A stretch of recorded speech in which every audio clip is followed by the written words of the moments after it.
Moment to note the passing of Don Cornelius, the creator of Soul Train. He died today in Los Angeles at 75 and apparent suicide. Soul Train wasn't just a TV show, it was a whole vibe. Bright lights, smooth moves, and legendary music filled every episode. It brought black culture, soul, and style into America's living rooms every weekend. But behind the smiles and dance lines, not everything was perfect. In fact, there was one moment so wild, so unexpected, that producers didn't want you to see it at all. This wasn't just a blooper. It shook the show to its core. Some say it even played a part in its downfall. So what really happened on that stage that day? Why was the show canceled, and why did it never air again? Join us as we dig into the infamous scene Soul Train tried to hide, the chaos it caused behind the scenes, and how it changed the future of the show forever. The beginning of a cultural movement. Soul Train wasn't just another TV show, it was something special, a true celebration of black music, style, and culture. It all started in Chicago back in the mid-1960s. A local TV station, WCIU, began airing dance shows like Kitty I Go Go and Red Hot and Blues. These shows were a hit, especially the one with mostly African-American dancers. That's where the idea for Soul Train began to take shape. Arguing Soul Train was to American Bandstand what champagne is to seltzer water. Don Cornelius, who worked at a Chicago radio station, was also hosting live music events at local high schools. He called these events the Soul Train. The crowd loved it, and so did Cornelius. He believed that black music and talent deserved a place on television. And soon that dream came true. With a small budget and black and white cameras, Soul Train premiered on WCIU on August 17, 1970. It was a live afternoon show. The first episode featured Jerry Butler, the Chi-Lites, and the Emotions. Even though it was simple at first, it had heart. And that's what made it work. Cornelius hosted it with energy. And a local dancer named Clinton Gent helped him out before moving behind the scenes. But Chicago was just the start. Something bigger was coming. But before we talk about that, let's take a closer look at the host who gave life to the show. The show that changed everything. You see, Soul Train wasn't just a show. It was a weekly ritual. Every Saturday, families would sit in front of their TVs, waiting for that famous theme song to play. For many, the week didn't feel complete without it. The bright lights, the smooth dance moves, and the cool host made Soul Train a must-watch. It was more than just entertainment. It gave black music, black fashion, and black culture a national stage. People saw themselves on screen, not as background characters, but front and center. The show launched careers too. Stars like Jody Watley and Rosie Perez got their start there. And over time, Soul Train became the longest-running TV show of its kind. Behind the scenes was Don Cornelius. He wasn't just the host, he was also the mind behind the whole thing. Calm, smooth, and serious, Cornelius brought a cool that everyone remembered. When he died in 2012, fans around the country dressed up in 70s clothes and danced in tribute. That moment showed just how much Soul Train meant to people. But how did Cornelius come up with the idea? And what made it grow into something so powerful? The birth of a legend. Don Cornelius was from Chicago. He had a strong voice and even stronger style. Before Soul Train, he worked as a radio DJ and news reporter. He also hosted dance parties at high schools around the city. He called them the Soul Train. He would ride the train across Chicago to reach different neighborhoods, bringing music with him. That's where the name came from. Eventually, Cornelius got the chance to put his show on local television. It was small at first, black and white with simple sets, but the energy was real. The dancers brought life to every song, and viewers at home felt like they were part of something new. Nelson George, who wrote The Hippest Trip in America, remembered those early days well. He said he and his sister used to sit in front of the TV every Saturday morning in Brooklyn. First, it was a small black and white screen. Then they got a little color one. They'd watch the moves closely. Later that night at school, dances or block parties, everyone would try to copy what they saw. The very 360 cultural experience, George said. The show wasn't just about music. It taught people how to dress, how to dance, and even how to do their hair. The afros, the bold colors, the California style, it all came through the screen and into homes across the country. It brought joy, and even more important, it brought unity. But it also arrived during a time of serious change in America. A new voice for black culture. When Soul Train started in 1971, the country was still feeling the effects of the 1960s. Civil rights protests had rocked the nation. Black mayors were being elected in big cities for the first time. The fight for equality was still going strong. Into that world came Soul Train.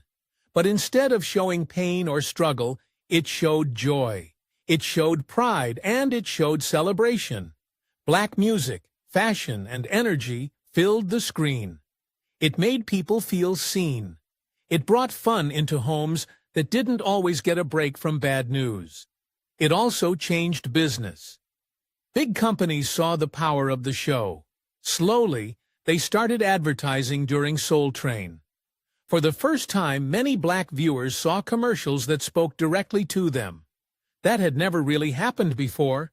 It showed that Soul Train wasn't just popular. It was powerful. Don Cornelius made all of this possible.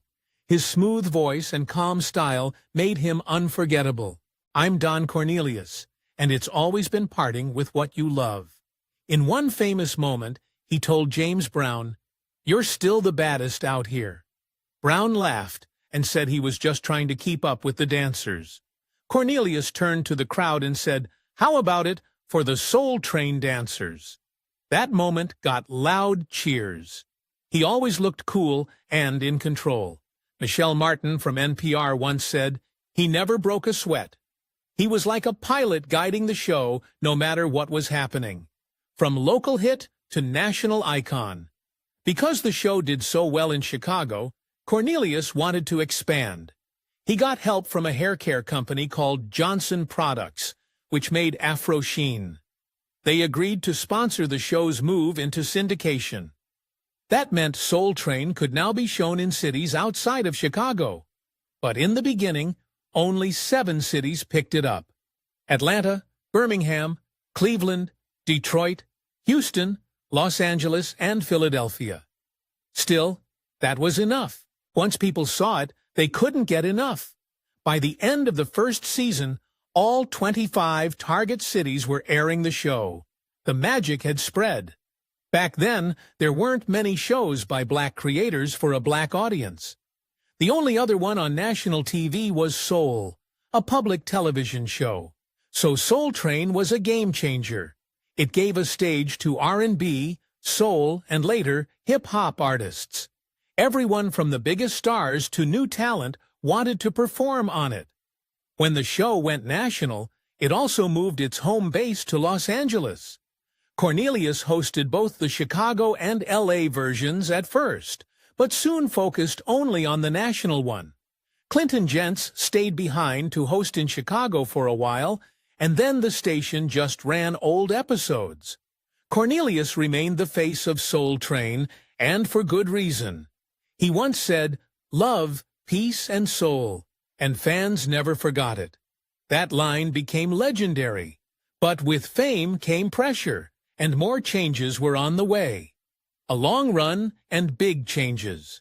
From 1971 to 1993, Don Cornelius hosted every single episode of Soul Train, except one. That one episode was hosted by Richard Pryor at the end of Season 4. But for the rest, Cornelius was always there. Smooth, calm, and always in control. In the mid-1980s, the show made a big move. Tribune Entertainment took over the syndication deal. That meant they were now responsible for getting the show on air in more places. Cornelius stayed on as the host and creative leader, and the show kept growing. But after 22 seasons in 1993, Cornelius stepped away from hosting. He still worked behind the scenes, but others took the spotlight. For a while, different celebrities hosted the show. Then, in 1997, a new host arrived, comedian Mistro Clark. After him came Shamar Moore in 2000, and then Dorian Gregory in 2003. These changes gave the show a fresh feel. But some fans missed Cornelius. He had a way of connecting with the audience that was hard to replace. Still, the show kept going, always bringing music and dance into people's homes. Speaking of which, Don Cornelius wasn't just a host. He was the brain behind Soul Train. Don Cornelius had a vision. He had a deep voice, a smooth style, and a sharp business mind. What made him different was how closely he understood the streets and the needs of black people in America. As one writer, Hanif Abdurraqib, said, Don had an eye towards the streets, and so therefore he had a distinct understanding of the needs of black folks. Everything about him was cool. His baritone voice, his afro, and his confident look gave Soul Train its hip factor. As author Erica Blount-Denois explained, Soul Train had the hip factor, and mostly because Don was so hip. Cornelius didn't just want to entertain, he wanted to own something big. In 1971, Soul Train moved to Los Angeles and began airing across the country. That made Don Cornelius one of the first black men to own and produce a nationally syndicated TV show. He had a choice: grow fast or grow smart. According to Abdurraqib, Don's thinking was simple. How can I keep this mind? Not every city aired the show at the same time. In places like Oklahoma City, some fans watched episodes a week late compared to other cities. But no matter the delay people tuned in, it became appointment viewing. One fan, Peter Murray, recalled watching with his whole family in Vermont. In a mostly white town, Soul Train gave them a sense of connection. He said, "To be able to see others that looked like us was truly a beautiful experience. If you missed it, you missed out." Everyone had something to say about it on Monday. One of the most loved parts of Soul Train was its dancers. The dancers stole the show. They were young, stylish, and full of life. These weren't trained professionals. They were regular kids picked from the crowd. They brought their own moves, their own clothes, and their own spirit to the dance floor. Erica Blount-Denois put it best. There was nothing like Soul Train on TV, where just regular kids were the stars. These kids were from the neighborhood, kids who hung out at rec centers and danced with friends. Suddenly, they were on national TV, showing their moves to millions. Soon, people were lining up around the block just for a chance to be on the show. Dancer Cheryl Song said it was her way of expressing herself. It was so freeing to be able to dance and feel the music, she shared. And she wasn't the only one who felt that way. Randy Thomas, another dancer, said the show gave people a foot in the door of the entertainment world. Don gave professional artists a mainstream platform and unprofessional dancers a place to be themselves, he explained. Even the fans noticed. Cheryl's song became a favorite. Her long hair almost touched the floor, and her dancing stood out every week.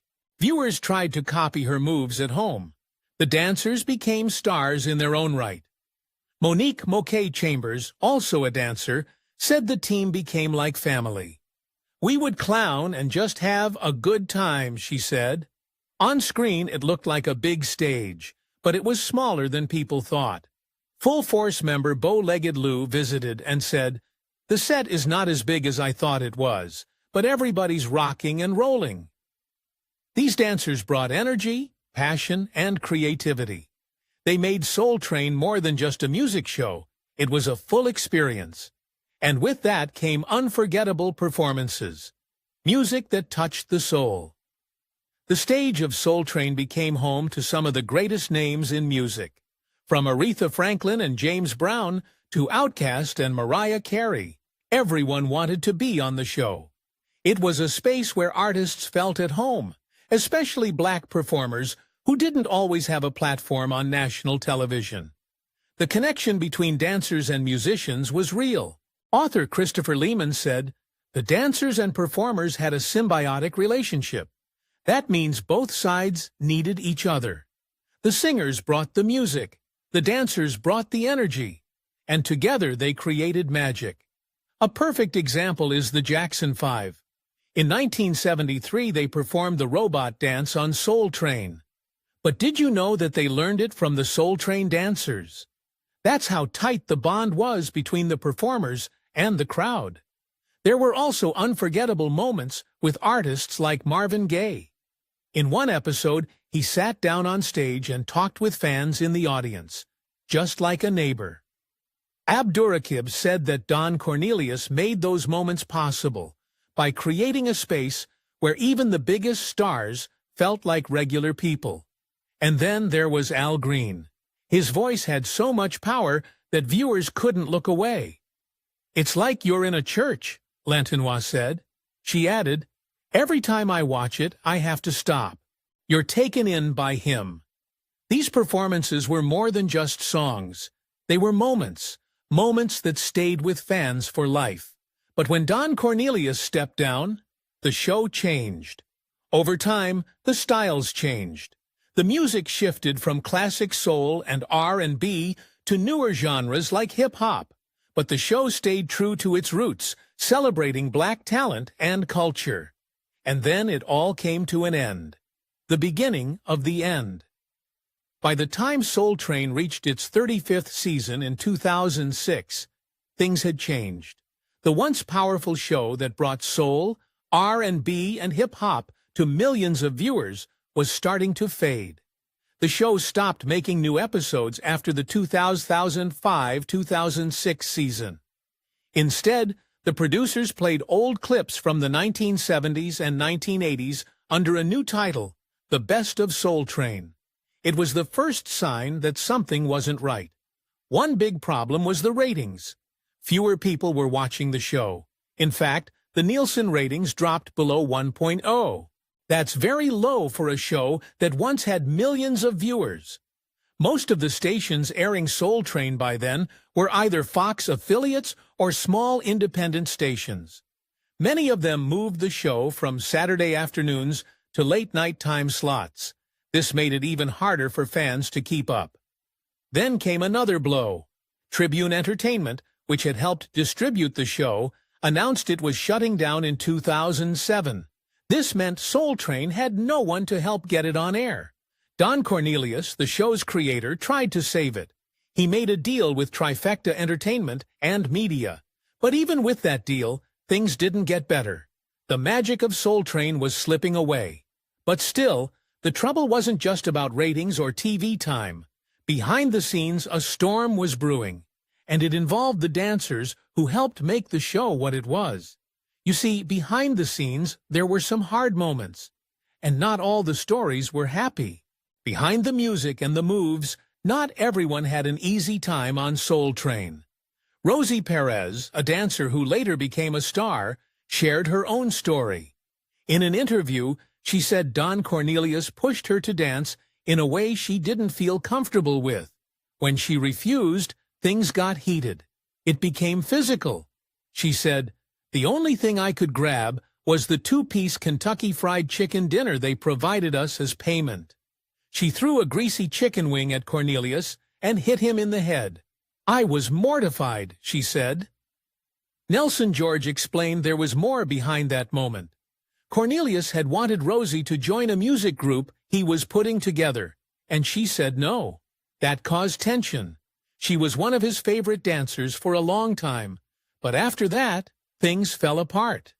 Still, Cornelius stayed strict about the show's style. He allowed some moves, but didn't want anything he felt was too much. He even made singers redo their performances if they didn't lip-sync correctly. He wanted Soul Train to look polished and sharp, and he was also a smart businessman. Like Daisy Arnaz with I Love Lucy, Cornelius owned the show. That was rare back then, especially for a black man in the TV world. He found sponsors and worked with independent stations across the country. It wasn't easy.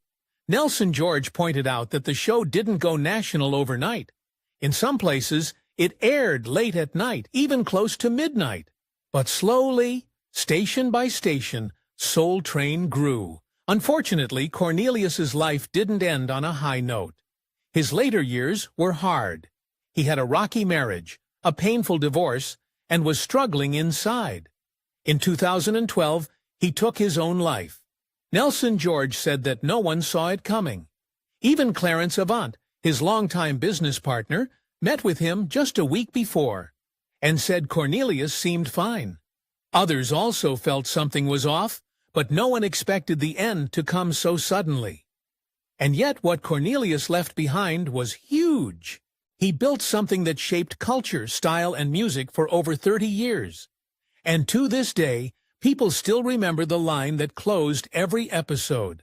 His voice calm and steady, saying, "We wish you love, peace, and soul." The dancer controversy. Dancers were a big part of what made Soul Train so exciting. Their moves, energy, and style were unforgettable. But years later, some of them spoke up, and what they said shocked many fans.